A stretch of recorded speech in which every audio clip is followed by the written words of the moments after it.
Okay, we're going to do another panel session. And so this morning, our panel session was focusing on issues that are encountered in the transition process from military life to civilian life and employment. This session is sort of the next step, and that is, what do companies do to help attract, onboard, and retain military personnel? And so we have a little bit of a diverse group here. I've got two big heavy hitters in that we have Ken Williams from Nissan, and we've got Avery King from HCA, and then we have Ray Swatzell, who is with Brookdale Senior Living Solutions, which is more of a mid-sized type company. So these folks have a lot of things in common in terms of what they do in terms of attracting, onboarding, and retaining veterans. But then given, especially in Ray's case, he doesn't necessarily have that supersized infrastructure that an HCA or Nissan might have, so he might have some different thoughts about how smaller to mid-size employers can succeed in this process. So, same format as this morning. I'm going to let these gentlemen introduce themselves, tell you a little bit about what they find to be most important to them with respect to this topic. Then I'm going to pitch some questions to them, and I'm going to encourage people to jump in and ask questions as well. So, Avery, do you want to start us off?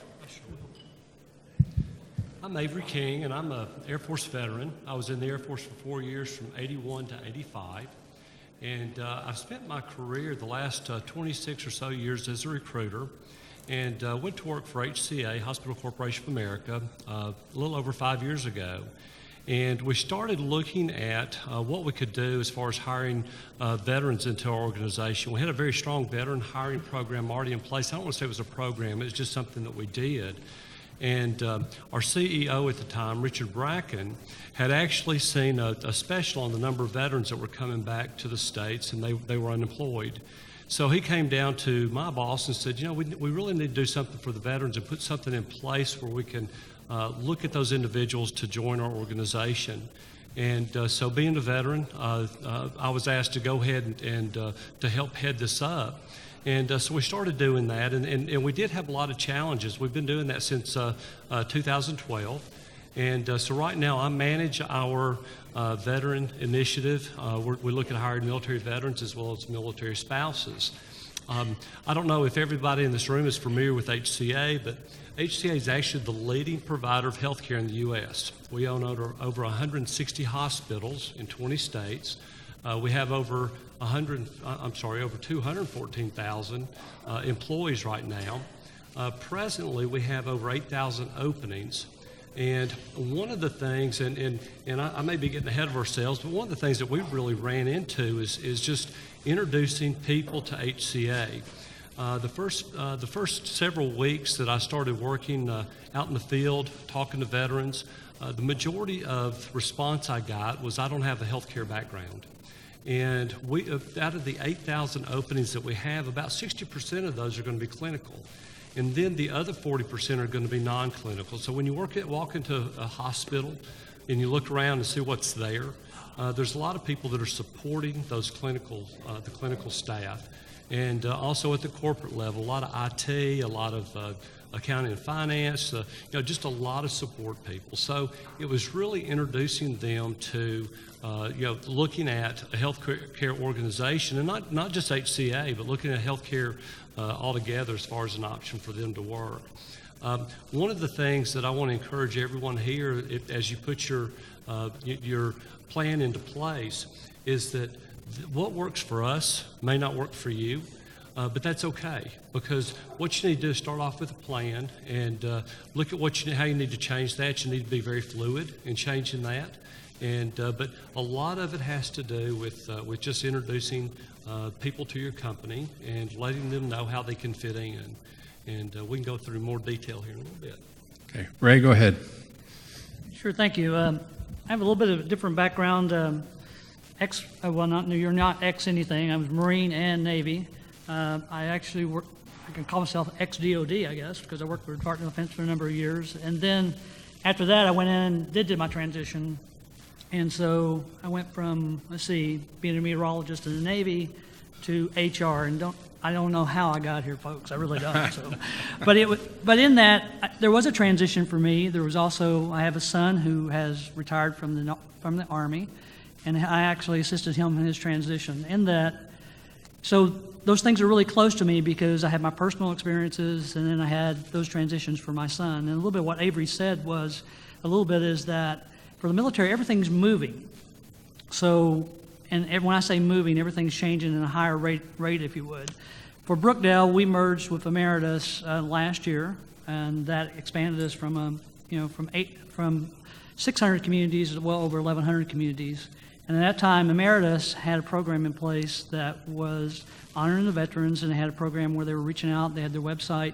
They had someone dedicated strictly for recruiting those veterans and spouses, and also connecting them with all their locations across the U.S. and taking those locations because sometimes it's transition. So a spouse might move to another location on the military base, and they would have a job for them as well. So it's taken a little bit of a different spin from that, not only from those who have transitioned out, but also taking for those who are in the service at the same time. And so that's an introduction to the company. Like anything, if you can introduce it early, you know what those opportunities are.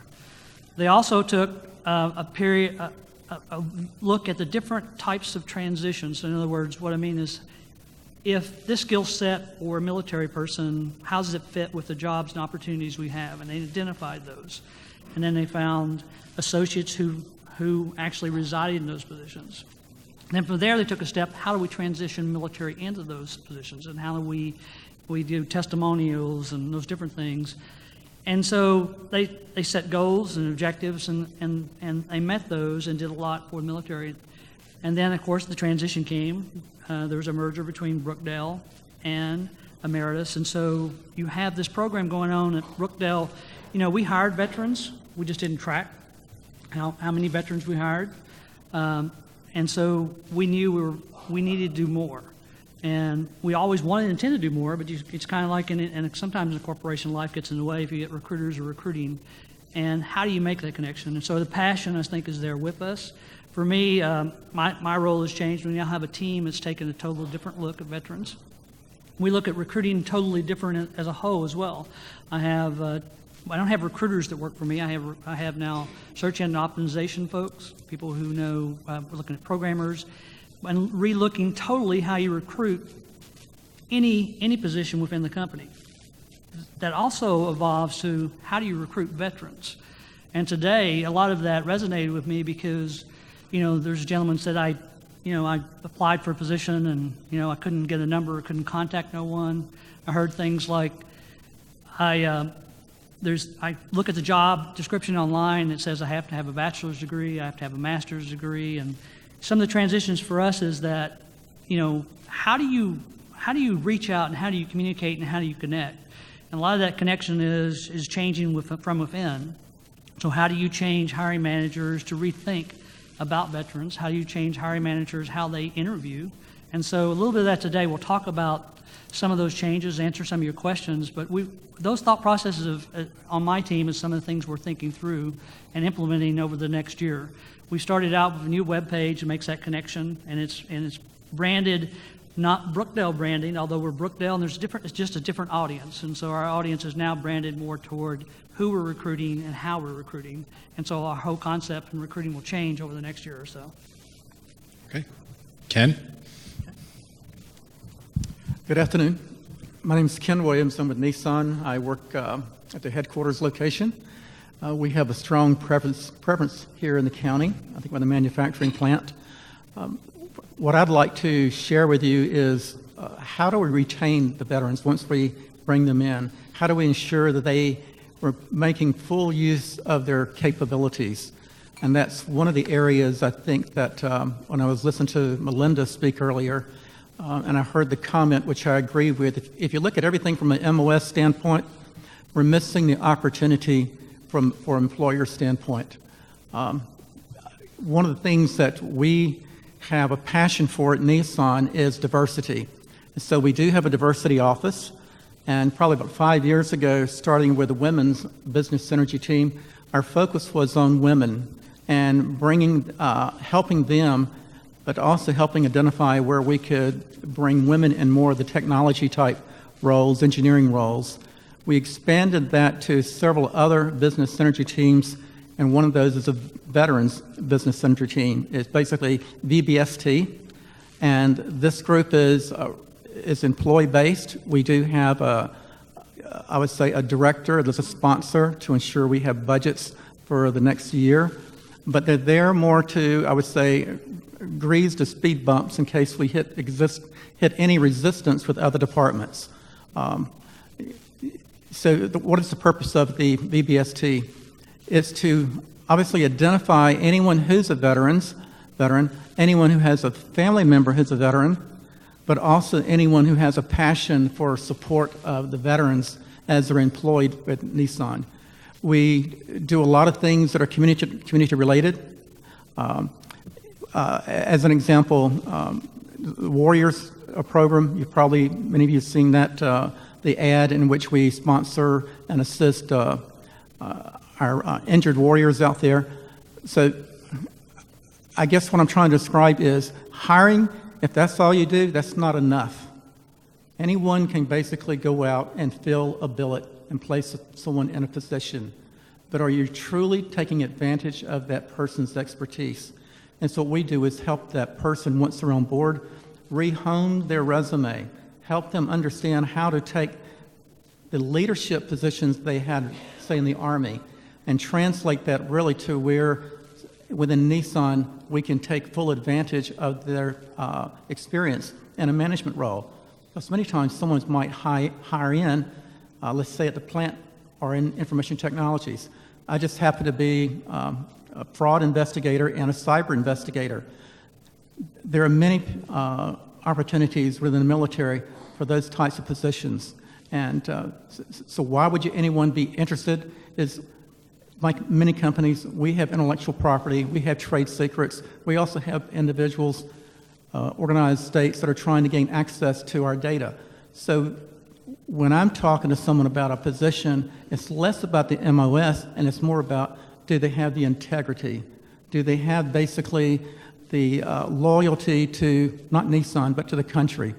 We're a Japanese-owned country, but we're very supported by our corporate headquarters, and they're fully behind us as far as veterans. So we can chat more about it, but as we go through this discussion. But I would say it's the opportunity for many companies is how do you mentor those existing employees and take advantage of ensuring that we're retaining them and placing them in positions of responsibility. That's probably the weakest area that I see now, especially for a lot of companies. And Ken is also former military. He 6 years active duty Coast Guard, 7 years Army National Guard, and Navy Reserve. And we will not razz him about the fact that he was a coastie. Okay, we're going to give him a pass. He shallow water swimmer. He was assigned to DOD when he was a coastie, so it counts. All right, I'm going to start this off with a couple of questions, and then I'll open up the floor. Avery, you guys at HCA. You're a huge entity. You have operations, both medical, actual medical providers and logistics and all types of administrative support operations that are, by their very nature, different from one another because of their functions. But then you also have the geographic dispersity so that, your people who might be providers of one variety in Texas might be different from Tennessee, might be different from California. So with respect to working with your veteran community, how do you measure, monitor, evaluate the success of your program on that type of a strategic scale, I guess would be the right term? As most companies that are that look at a military veteran hiring program, most of us look at counting the numbers. And to be honest with you, I'm not crazy about counting the numbers. And the reason being because it always felt like if I hired one veteran and that was a good hire, that we've done something. And so we've hired, last year we hired over 2,300 veterans into our organization. And one of the things that has happened is it's been more, and I'd like to say that I was really part of that, but it's been more of our organization itself, really looking at veterans to see how they can bring them on board. we've had a couple of things, and I'm gonna digress a little bit to answer this, but we look at different ways that we can hire individuals. We had a perfect example. We had a VP that handled our field IT group, and he was struggling having people that could come in and manage those individuals. So you may need someone that handles manager of technical services, for an example. And even though that's a very technical group that they're managing, they need to have a manager that can manage those individuals. So one of the things that we've done is we brought in, we call them FMOs, former military officers. You'll hear out there a lot. It's junior military officers, JMOs, but we don't really care if they're junior or if they're senior, so we call them FMOs. But anyway, we brought those individuals in, and it's been amazing to see them grow, because they don't have to know how to fix someone's computer, but they need to know how to manage that part of the organization. So that being said, what happens when you start bringing people into different parts of the organization and others can see the great job that they're doing, they start going, I want somebody like that. I've got a prime example. I had, and we talk about the educational piece, and we've talked about several different things today, but I had a hiring manager down in Texas that was looking for a telecom person, and they specifically wanted someone that had Cisco certifications. And we had a veteran that came to us, and he had been in Afghanistan. He had done satellite uplinks and Cisco networking, and had done all this stuff. And to be honest with you, I'm not a technologist, but he had done a lot of things, but he didn't have those certifications. And our hiring manager went ahead and gave him a shot, even though he didn't have that, and his peers that were hiring the same type of people wanted those certifications. And so he looked outside the box and said, you know what, he didn't have the certifications, we'll give him a shot. Well, they did, and then within months, people were saying, I want somebody just like him. And so what you've got when you bring in a veteran, we've talked about it, and you've got that discipline there. They're great leaders. We are very big as far as healthcare goes. You've got to be very diligent as far as following processes and procedures. They're very good about following processes and procedures. And so what I think has happened is it's been more through not what we have done just as a small group and trying to push it out, but as those individuals are hired, other people are wanting somebody like them because they're doing such a great job for us. One of the things that we also, that was mentioned earlier, I think if we look at this, if we look at, how do you source candidates to start with, and then you look at hiring those candidates, and then you look at retaining those candidates. So, we can hire people all day long, but if they don't stay, it really doesn't do us any good. And our current CEO, Milton Johnson, one of the things that he did this past Veterans Day, he had challenge coins, and probably most everybody in this room is familiar with challenge coins. But he had those made up, and he put a note with those, and we mailed those, and actually we started to just mail them to the facility that they were working at. But he said, no, I want to mail them to everybody's home. And so we sent those to everybody's home, and he has got tons of letters back. And not just emails, but letters, so a little bit harder to write. I've almost forgot how to write a letter. But anyway, he's gotten so much back about saying, thank you so much for doing this. He actually got a piece of cardboard that somebody in one of our distribution centers had written on and said, thank you so much for this. It means a lot to know that you appreciate what we do and what we have done.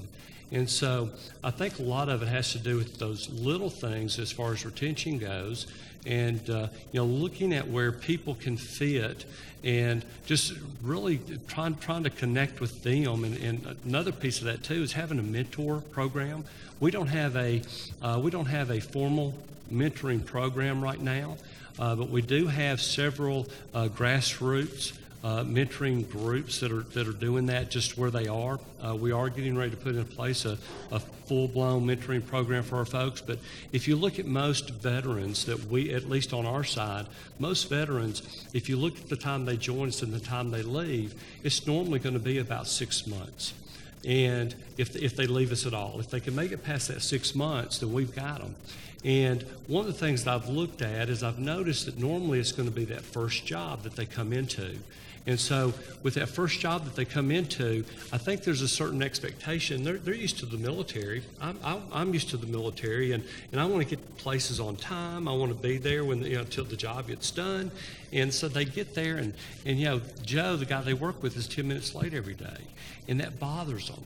But then I think when they go to that next employer and they see that happens there as well, they kind of think, okay, this is what happens on the outside. So I think that helps a lot. But I think that's the reason a mentoring program is very good, so that they've got someone that they can bounce that off as well. So there's several pieces of that. But I do think, getting back to your question, sorry I made this so long, but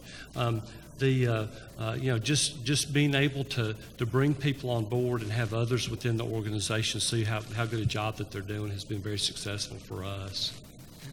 So, Ray, if you tell me in your entity, again, you're also geographically spread out.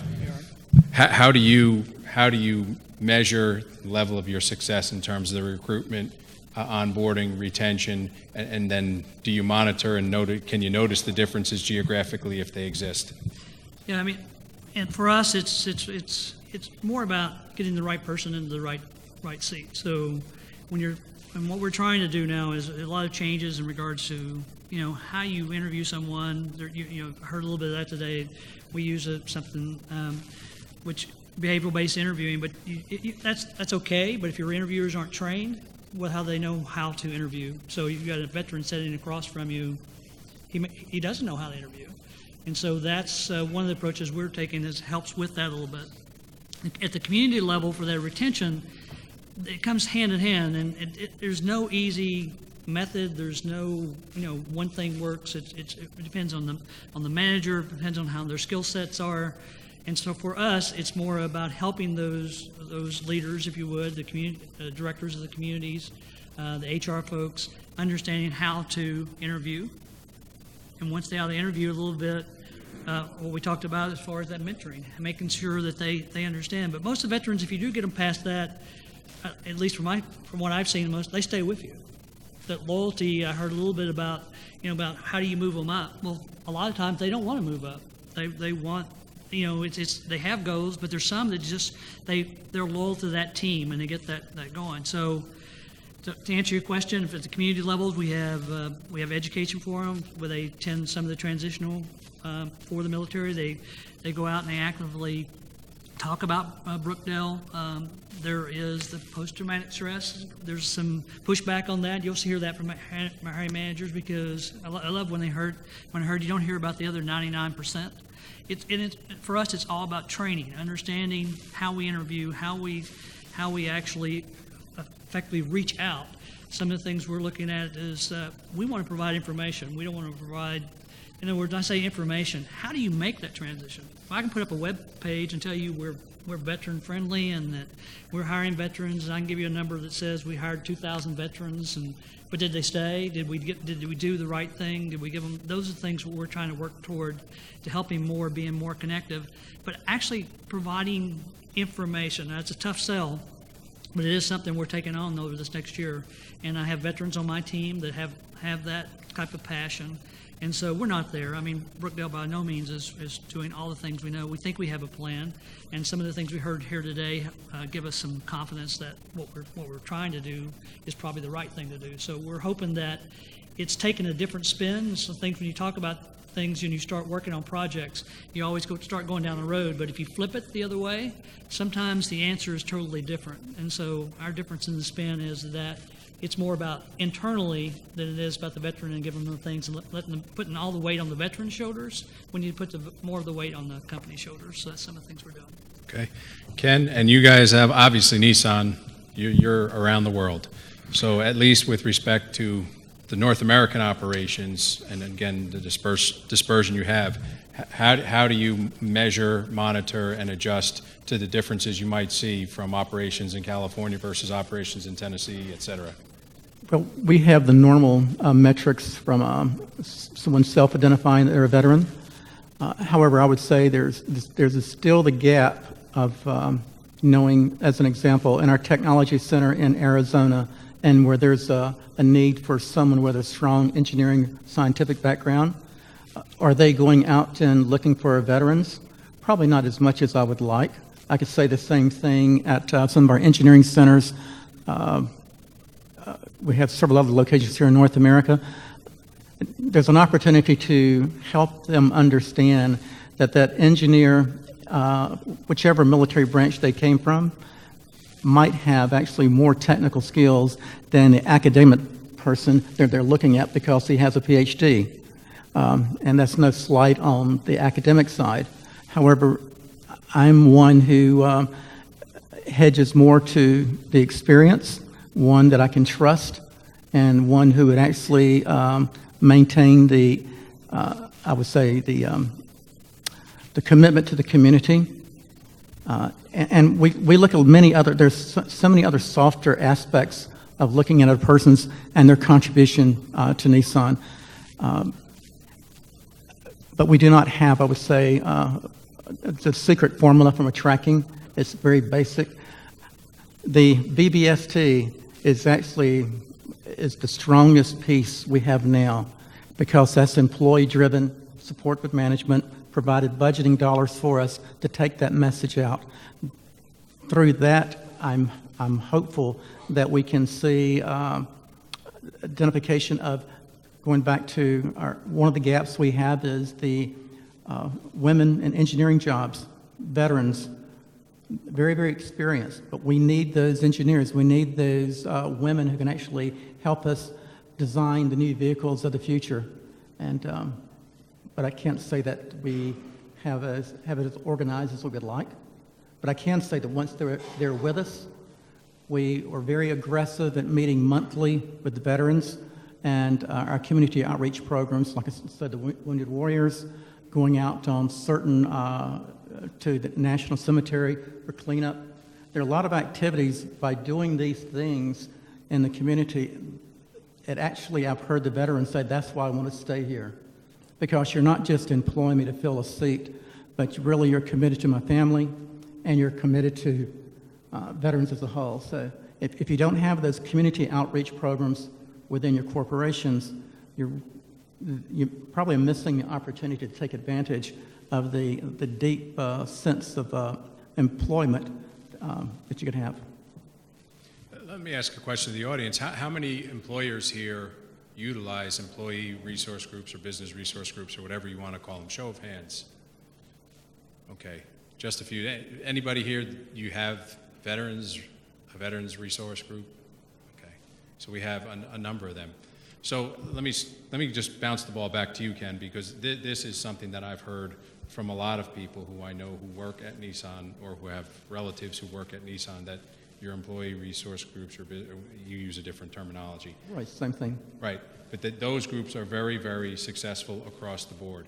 Is there anything about the veterans group that is different qualitatively or quantitatively? And that would be my first question. My second question would be, do you think that the investment that you've made thus far as a company has paid off? Obviously, I'm opinionated. Right. Yes, I know it has, because when you're interviewing someone and when you bring them into the company, you can see those individuals that truly you can trust. And unfortunately, the work I do is about trust. I did a lot of investigations. Some investigations are about people doing the wrong thing, or sometimes it's about people who are trying to break in to Nissan. But if I'm looking for an IT type person, I'm looking, do they have a sense of integrity?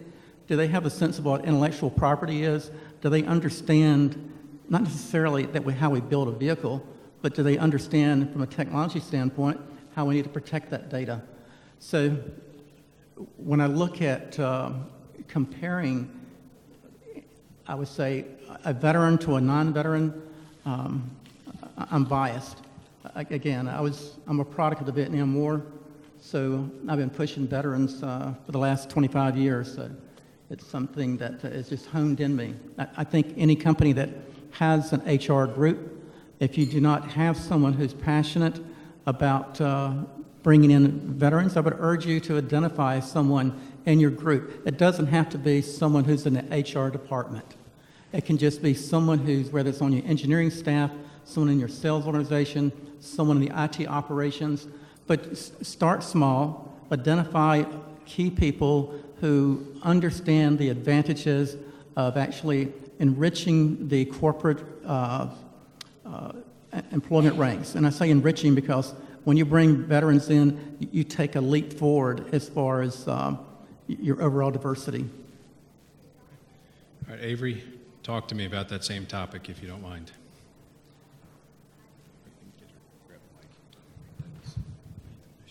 Yeah, I wanted to let you comment on your business resource or employee resource groups or similar resources that HCA uses to help not only identify and onboard, but more so to retain the veteran community once you've hired them. Yes. And most of what we've got right now is really grassroots, where people at different locations have seen a need, and they have put into place. Matter of fact, we've got a group that I talk to about once a month, and they get together every month. And I say get together, they have a WebEx every month where they talk to each other about some of the challenges that they've had and some of the needs that they have. And so they do that on a monthly basis. It's just recurring. That is more nationwide. We do have some locations. I think about our Trinity facility down in Florida, or I think about Metroplex. We've got a gentleman there that he's putting together a lunch for individuals, so they just have a chance to go to lunch together. And so it's just building that that relationship with each other, and I think that's what's important. No matter where you are, no matter if you're a veteran or a non-veteran, it's having that relationship. And I think that's the most important thing that you can have. And do those groups report to you or to somebody else, or is it just sort of it's their own deal? It's their own deal. It's their own deal. But the good thing about it is they do come back and they say, here's what we're doing. They do. I don't want to say they report to me. They report back to me, and they ask for resources. If they need some resources, they'll let me know that, and I'll provide them with the resources that I can.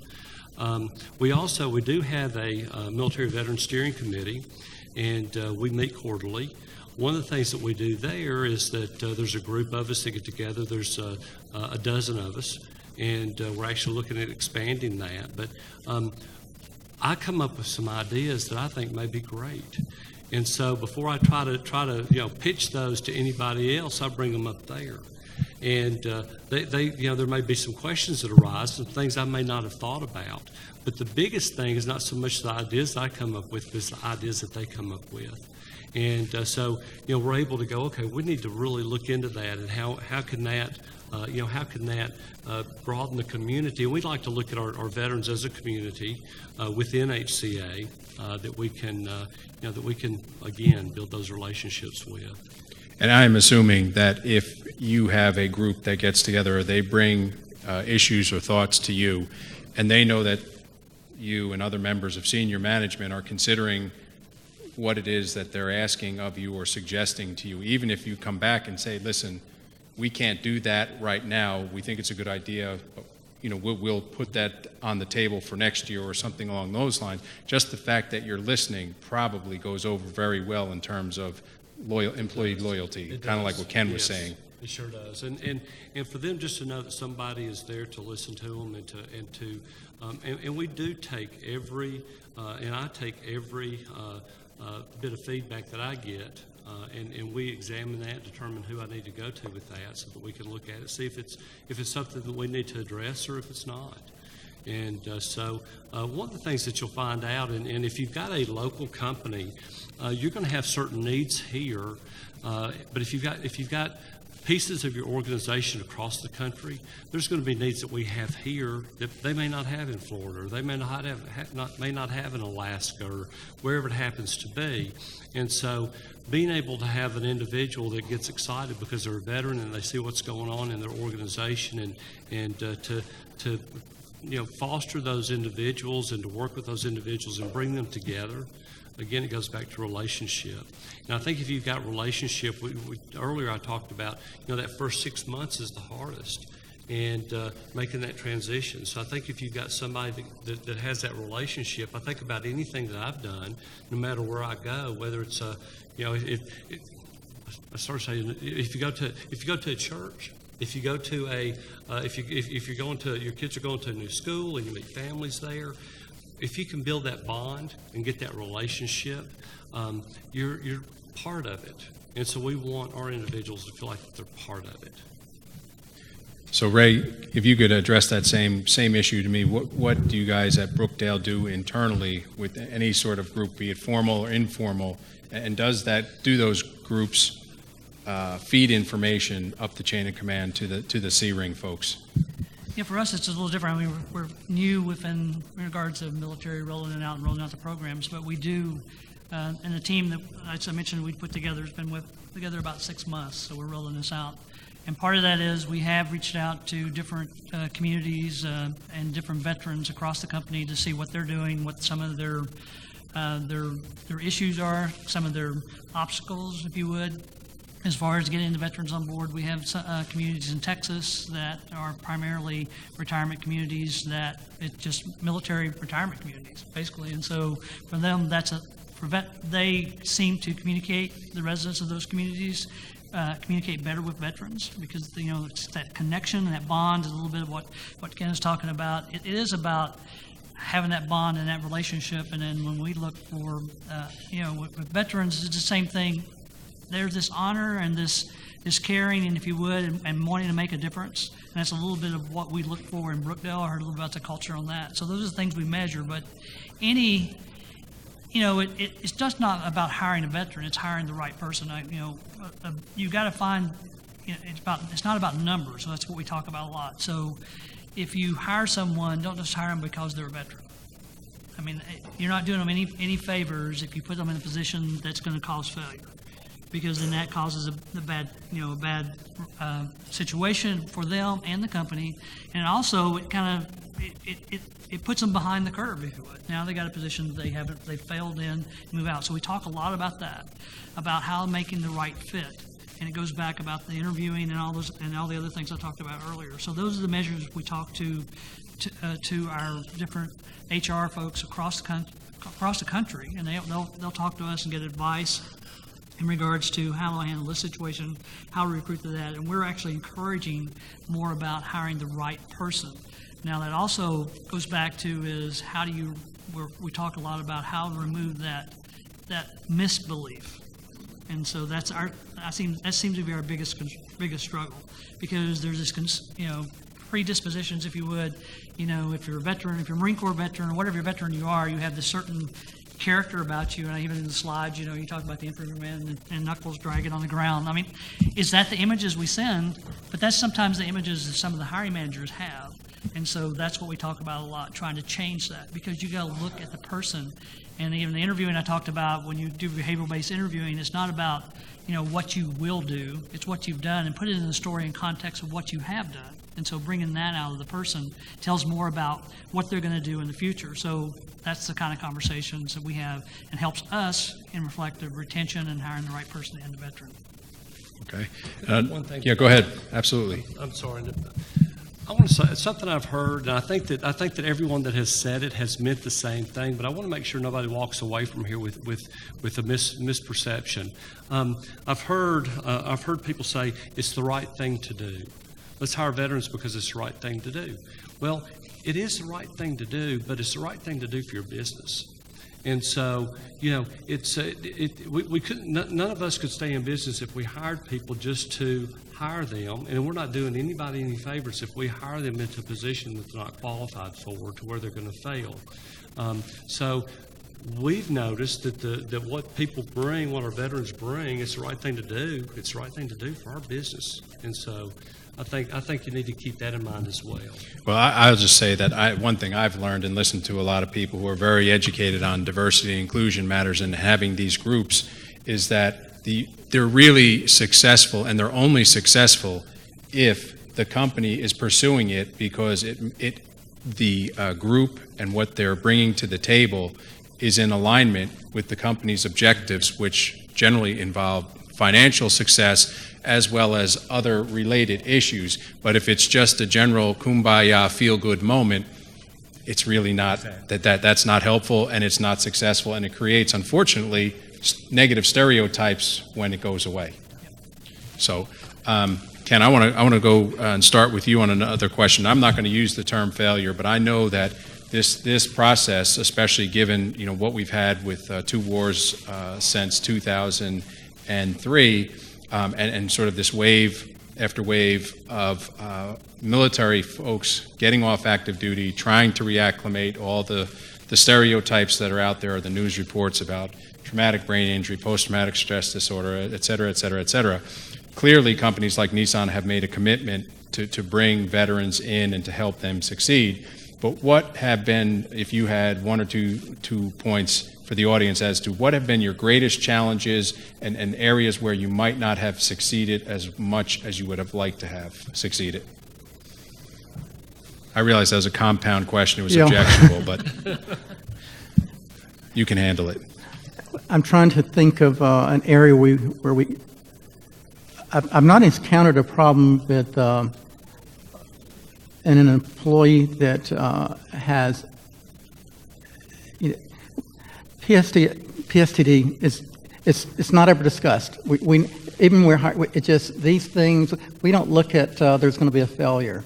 Maybe I look at it that when we bring someone in, it's not just we owe it as far as a company to help them succeed.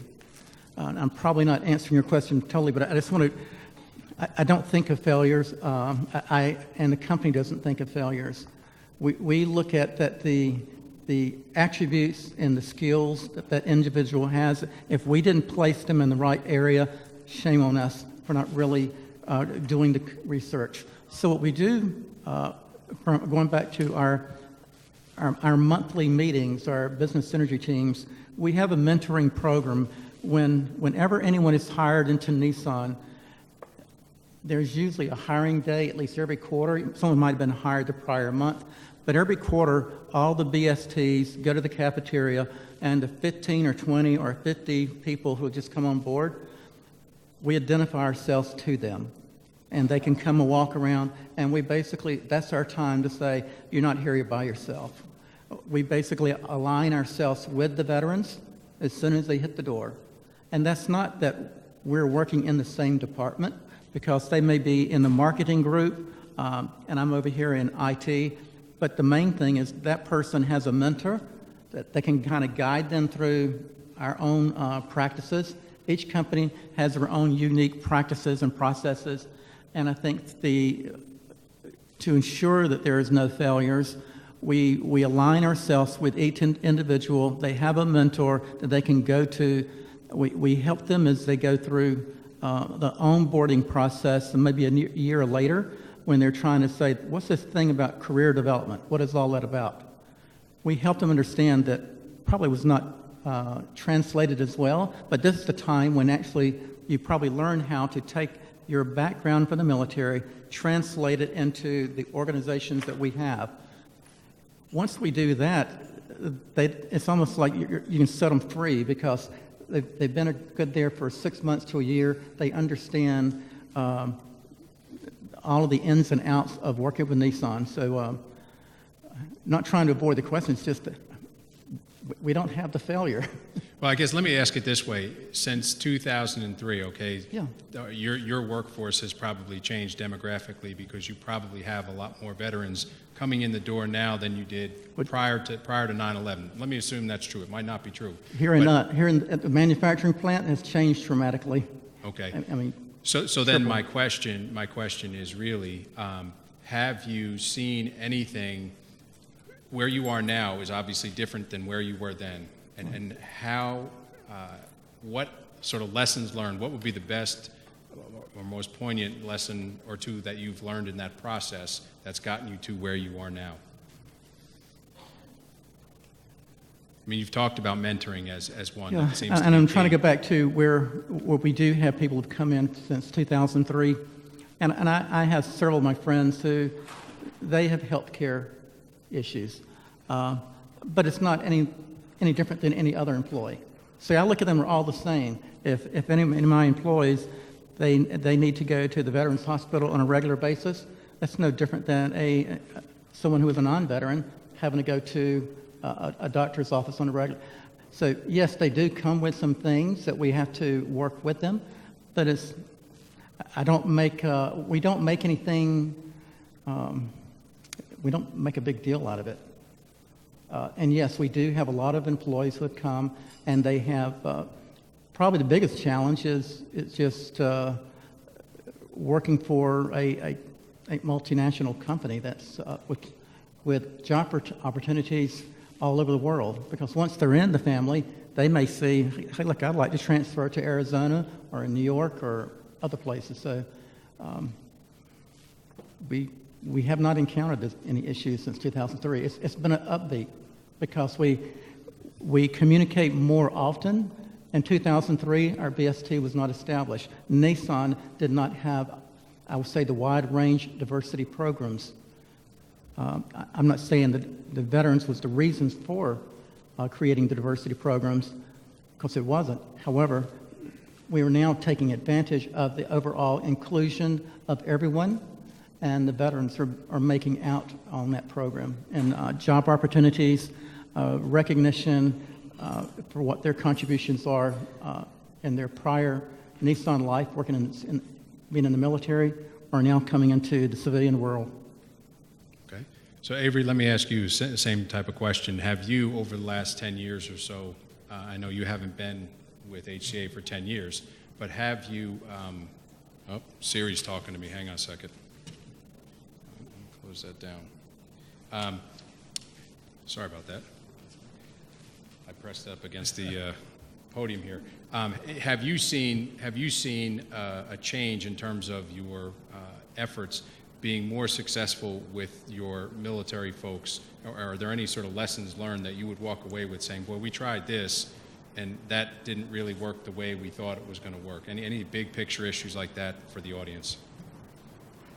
We have not had anything that we've looked at and said we shouldn't have tried that, because I don't want to say everything we've tried has been successful, but everything that we have tried has brought some value. And so we may have had to tweak things a little bit, but we've not had we've not had anything which I would say was a failure. And I think that what happens is each company, as I mentioned earlier, you need to determine how you want to set your program up, and you need to really look at that. One of the things that came up, and can I ask you a question? Absolutely. All right, I want to stand up there. I'll stand right here. One of the things that keeps coming up is PTSD. I was at a job fair early on, and I had a gentleman that came up to me, and he was looking for a position. And he and I started talking. He said, I'm having a really hard time finding something. And how many people in this room have been unemployed at one point in time in your life? Probably most of us. And he told me, he said, I can handle the PTSD, what I came back with. He said, the thing that is the hardest for me is trying to find a job where I can support my family. And if you think about the time that you were out there looking for work and you need to support your family, that's where these people are. And, so we don't really look at that. It's come up several times as far as maybe an issue, but, you don't have to have been in the military to have PTSD. And we don't look at that. And so I just want to, I want to make sure I have a chance to say that as well, because when you start talking to these individuals one-on-one, you sit down with them, and if they do have PTSD, they can function. It's not that they can't. And it's a very small percentage.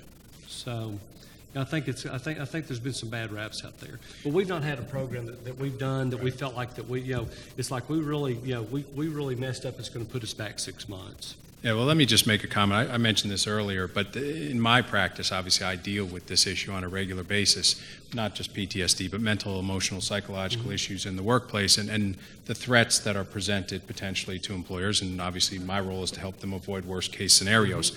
There has been a lot of publicity.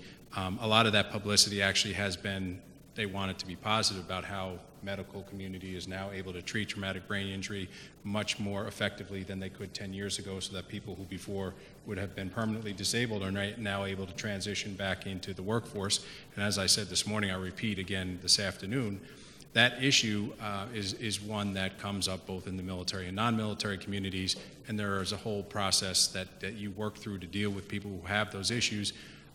What I find that is the most interesting scenario, and it's very common, is that issue is not disclosed, and somebody may have a performance issue, an attendance issue, and you get to the verge of terminating them, and they disclose, oh, by the way, did you know I've been diagnosed with severe depression, severe post-traumatic stress disorder, I treat at the VA, the doc just changed my meds and it's messed me up the last 3 months type of thing. So those are the types of scenarios that clients of mine encounter all the time, but it's not one community it's not that one community is an outlier versus the other. It's just that it's out there, and there are people who have the perception that to some extent you're dealing with some folks who have issues that are problematic. So, I mean, I'm asking a question, that's why I'm asking the question, have you had this issue or a similar issue become a failure for you? And your Nissan and HCA are telling us it hasn't been. Okay, which is powerful stuff because they're big employers, they hire a lot of people. Ray, jump in on that one. Tell me if you have any experience or any issues like that have been a challenge. No, we've tried let me just back up a little bit. We haven't been successful every time we hired a military veteran. There's just no way we did it. We have, sometimes there's a common thread when we have those failures is that sometimes we've hired them to a position, like I mentioned earlier, that they didn't fit. Or I was in one of our larger communities in Alabama, we hired I think it was lieutenant colonel or colonel, who had a lot of leadership experience. So you go in and you're thinking lots of leadership experience. So you throw them into a position in the community. It's all new. It's different environment. You don't have the structure that maybe you had in the military, and now he's all, oh, by the way, you've got to make a profit. You know, you got to keep your census up. Your sales is down. You know, what? And so all this is new.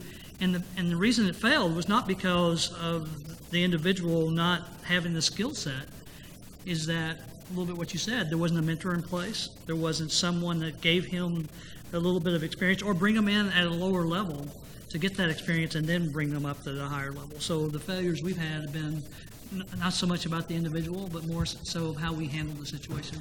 Yeah, and one of my conversations with Jim Howard in preparation for today was talking about his internship in New York, and one of the points he made was that, you know, you need to, if you want to give people a reasonable opportunity of success, you have to give them a certain period, be it 3 months or 6 months, for them to get their feet wet and to acclimate and to get on step. That you structure that across your first couple years of employment. So let me go at this from Nissan's perspective. If you bring somebody into an engineering or a technical position where it looks like, based on what you've seen on paper in your interviews, that they have, you know, directly applicable skill set, but they're coming from a different type of environment, is there sort of an expectation or a ramp-up period that you build into your onboarding process? It all depends. Usually when we're looking for someone, we hire for a particular need. And if they made it through the 3 months of interviews, which is like 4 or 5 different people, 5 different groups, by then we will know whether or not they can actually succeed in this role. I think where there is someone, let's say they were brought into an engineering role and maybe they're not meeting the expectation of their supervisor, they have other ways to, without leaving Nissan, to address that. Because it's not always the individual. It could just be a different management style that they're not used to. And I know that even myself, I've had the ability to go to someone else in HR and just point out maybe the lack of management skills that a particular person had and what I recommended.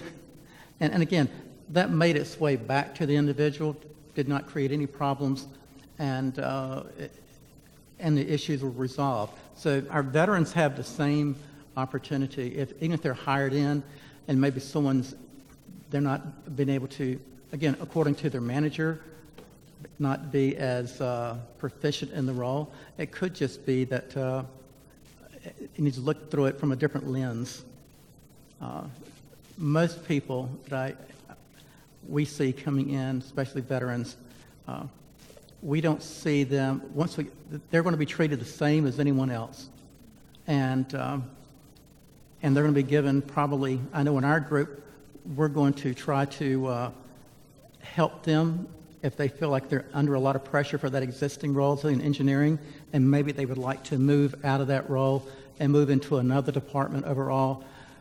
We're going to probably provide the contacts and give them the capability to meet other individuals that they can start networking with. So I think the secret sauce is over-communicating and truly being a mentor to that individual for at least for a couple years. Definitely for that first 6 months is very key. And then after that, they will they'll find their own path. But I don't always look at it, it's a lapse in the employee as much as probably a lapse in the manager that was over the individual. Okay. Ray, you have any thoughts on that same topic? I mean, we have similar programs. I mean, you have programs where you have executive directors of communities. They'll have the mentorship is something we're trying now because we've discovered that doesn't work just for any associate you hire. And giving someone they can talk to, if you hired a military person, it's important because if you're a veteran and you might, sometimes you don't want to say that you don't know something or you don't know, so you got to have that person you can go to and you can say anything you want and it's not going to go back to anyone. So those are the things we're trying, that I think is helping us be a little more successful in those transitions into certain roles, if you would, and so that we think that's positive on our end. All right, let me ask the audience, who here wants to jump into the fray, or do I have to start calling on people again? Okay, let's get a mic on you so that everybody can hear the question.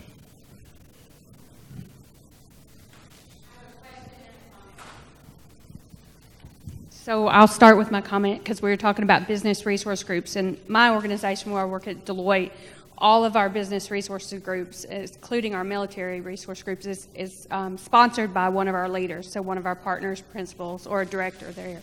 So I think that finds our organization, we get pretty successful that way with that. So I hear you guys saying leadership, but I think that having a sponsor with each group makes a big difference because it's top down. And so if you've got them supporting it and they can take everything back from that community style, a lot of those, and it's not necessarily somebody that's in the military that's a sponsor of that. It may be another leader that's not had the military background, but they still bring that back, so they've got a different focus there.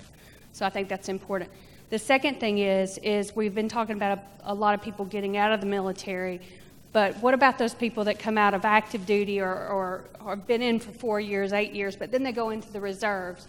And I'm just curious how with the retention you take where somebody goes on the reserves, and we've had a lot of people go out on leave in the last few years, and they take the experience that they have while they're out on leave, going over and serving their time and coming back, and how they translate that back into their job, because they may have left at a level, but they've gotten so much experience while they were gone. How do you translate that back in to keep them growing in their career? Right, and I'm not going to get into the legal explanations under you, Sarah, because that's not what you're asking me. But there are the point is, though, that there are legal obligations that apply to that question. So their answer is going to be framed in the context of there are legal requirements. But it's a good question. So somebody goes is on guard duty and they get called up for a deployment. They're gone 13 months or something like that. You have an obligation to bring them back, and they comply with what their procedural hoops they need to jump through to come back. So how has that worked for you? Have you encountered any issues with it? Or does it present you with opportunities where somebody has developed a skill set that they didn't have before they left, and then now they have a skill set that you might want to put where you want to put them someplace else? Well, having been active and also been in the reserve, I've been in the situations, and I've not encountered any issue with my employer. Now, obviously, the opportunity for me is, like you just described, or a young lady did, that I picked up maybe some additional skills that I did not have prior to my going out for, say, 12 months. The key thing is for that individual, just like you would say for anyone else, update your your profile online. We maintain a database internally in which all employees at any day of the week, they can go out there and update a certification or a different training or different skills or competency. And that way, when an opening does occur, those individuals that match that need would be considered. So there's not an issue about someone going out. If they come back, we're thrilled to have them back. And the next thing we would do is ensure that we're taking advantage of the additional knowledge and their skills. And so they're given, additional visibility into positions that might come available. Okay. Ray, you want to jump on that one? No, I don't have a lot to say. I mean, in regards to that, I mean, it's like any position. When you come back in a position and you demonstrate a certain skill level and you're above that skill level, that's going to be recognized by your manager, and it's all based off of opportunity at that point. If something comes open, of course, we're going to promote, and we from within and look inside our company first for its promotion. And I know that's occurred, but I can't give you examples of that. But definitely, if the person comes back with a skill set, more maturity, the more understanding, they now have some additional leadership skills, and the opportunity presents itself to get promoted. Avery, have you had I any? don't think there's anything else to add. Okay. I think these guys I'll tell you. That's why we got you. You guys are brilliant. But I've had this issue come up with people coming back from a 12 to 15-month deployments, and the question is, well, things have changed a lot in that time frame. We have a legal obligation to put them back in. You've got escalator provisions in terms of their pay and benefits and et cetera. And, generally speaking, I find that there's a reacclimation process for both parties, where the company is trying to explain, okay, since you were gone, our world changed, and what you did then is very different than what that same position requires you to do now. And so in order to get you from where you were to where you need to be, these are the steps we need to work you through. And now, obviously, there's a legal requirement for the company to do that. But obviously, if somebody is a good employee, making that investment is just a good decision for everybody, including the company. And where I've found that you can have potential problems there is really at the communication level. If the chain of communication is not open and clear, and if people are guessing, especially if the employee is guessing about what the employer's intentions are, that communicating like this creates problems. So communication's been mentioned a lot, but I can tell you in my line of work, where I see that a problem spot with that issue is really the communication piece of it, because most employers really do want to bring the veterans back, especially if they've had them on board and they were good employees, regardless of whether or not they've got additional issues after serving on active duty. All right, who's next? Yes, ma'am. Let's get a mic on this lady back here, please. Hi, my name is Alicia Weatherby, and I'm with the Department of Veterans Affairs with the VA Healthcare side of the house. And I am the program manager for the OEF, OIF, OND program, which basically, to all of you all who don't know VA speak and acronyms, it's the program that serves anyone that was deployed in Iraq or Afghanistan since 9/11. So we're basically the first face into the VA for many of these folks. So I've got a two-part question for the... Can you do me a favor? Can you speak into that mic a little more directly? Yes. Thank you. Is that better? Speak a little more loudly if you can. Okay. That's better. That was much better. It's on. Is that better? That's better. Okay. Do I need to repeat anything I said? No, just okay. Go ahead. Hit us with your questions. All right. So my questions for the panel members up there is, VA has historically had a whole host of range of programs for veterans, both on the benefit side of the house as well as the healthcare side, and specifically from healthcare.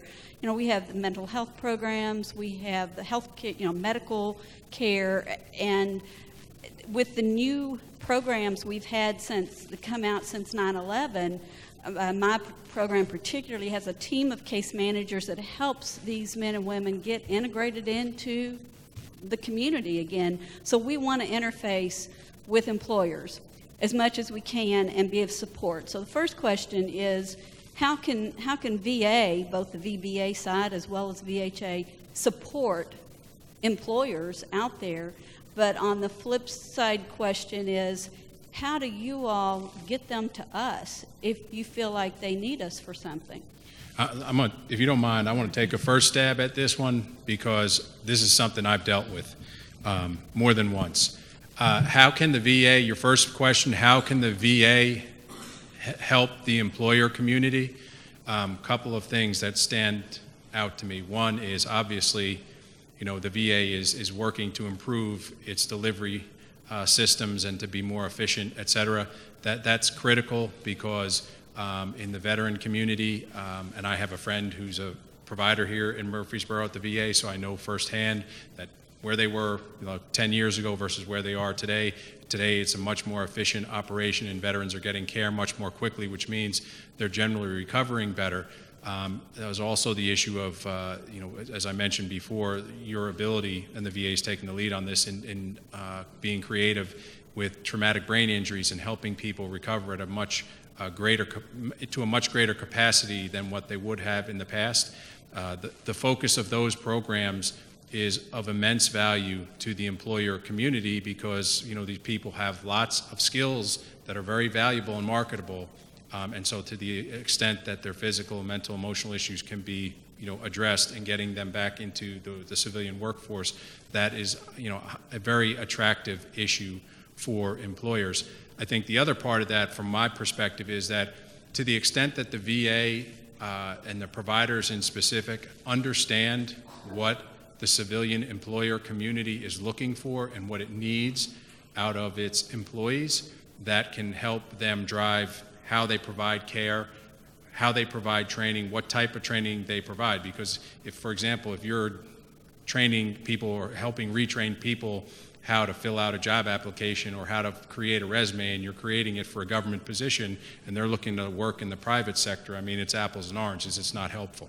So driving towards, solutions that help employees or potential employees translate, whatever issue that the VA is helping them move past that and into the private sector, that's to me a focus that I would want you to move at. Anybody else want to tackle that, or got any? Stunned silence up here. And the second part of your question, repeat that for me again.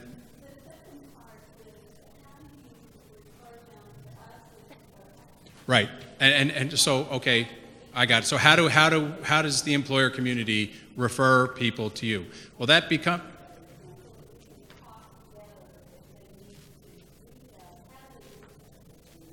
And if I understand your question correctly, that becomes one of those delicate topics because you run into a lot of potential illegal questions, because as an employer you can't ask about medical conditions, et cetera. What I see in the calls I get are, if I'm counseling an employer on a discipline or termination, and in the course of that discussion with the employee, it's, oh, by the way, did you know that I changed my depression med and it's causing me all kinds of problems? Well, then that conversation stops, and if the employee says, yeah, I'm treating at the VA, and I've had this come up many times, it's then, okay, then we need to coordinate with the VA to help that person get to the VA, get the treatment they need, but also provide us the information we need as to how it is that we might be able to accommodate the employee for any limitations they might have, which goes back to my point of, from the civilian side, if the VA understands what a production worker at Nissan does, or if they understand what it is that Avery's people at HCA do, then those providers can put their medical expertise and translate that into practical guidance for the employer as to how the employer can help this employee return to the workforce and succeed. Does that address your question?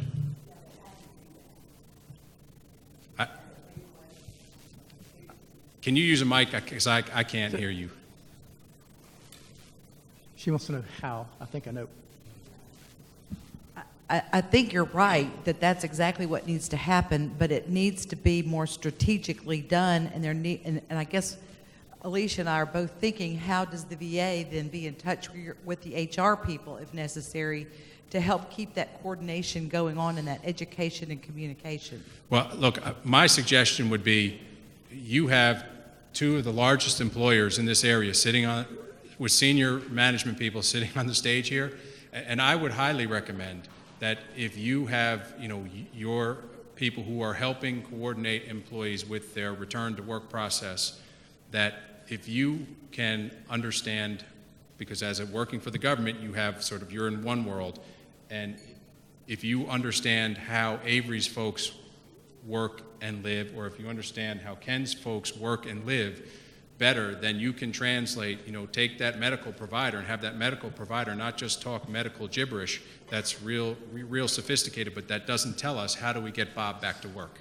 Because at the end of the day, that's what we're grappling with, and that's what I grapple with on a regular basis. How do I get Bob back to work, because he's got these issues, and it's not a broken arm that's black and white. It's a big puddle of gray, and it's complicated, and everybody's different. And you've got all types of issues, from Bob's issues, the company's got its concerns, you've got coworker issues. It gets very complicated. So to the extent that you can communicate with us, where we're communicating like this, and give us that type of information, that, to me, we win the battle on that one. All right, who's next? Next victim. Gentlemen, good Go afternoon. Navy. Go Navy, beat Army.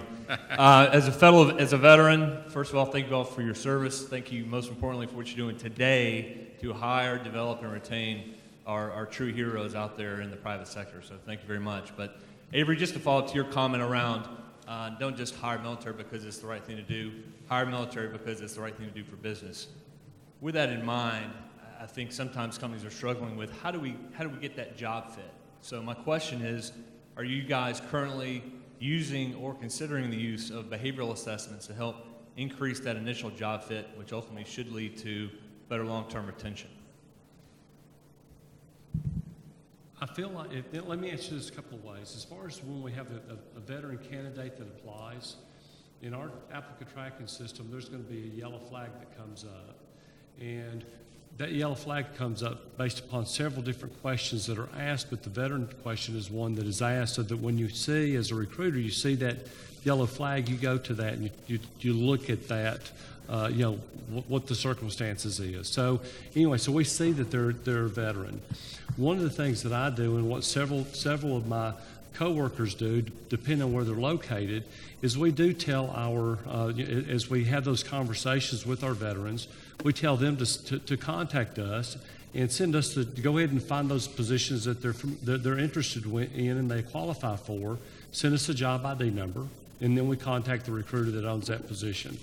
And so that way it gets them, at least it gets them in front of their information. As long as they meet the qualifications, we'll get them in front of the hiring manager. And we have found that to be most successful.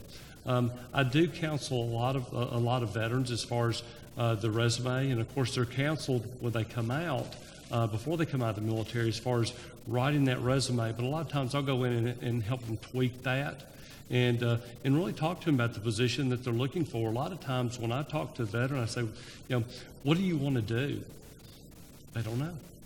And so we have to, they say, well, I've done all this stuff in the military, so I could do all this stuff. Well, it's really getting them down to say, you need to determine what you want to do so that we can help you get there. And so if they don't know what they want to do, I don't. And so it's working with them in that aspect. Anyone else want to take a stab, and then we're going to have to wrap it up because it's 2:30. When you're talking about behavioral based, you're talking like Myers-Briggs, and is that what you're referring to? Yeah. I think for at least for Brookdale, we utilize what we call the MRA program, Management Review Assessment Program, but it's not something we use to make a decision as far as hiring. We don't do that at all.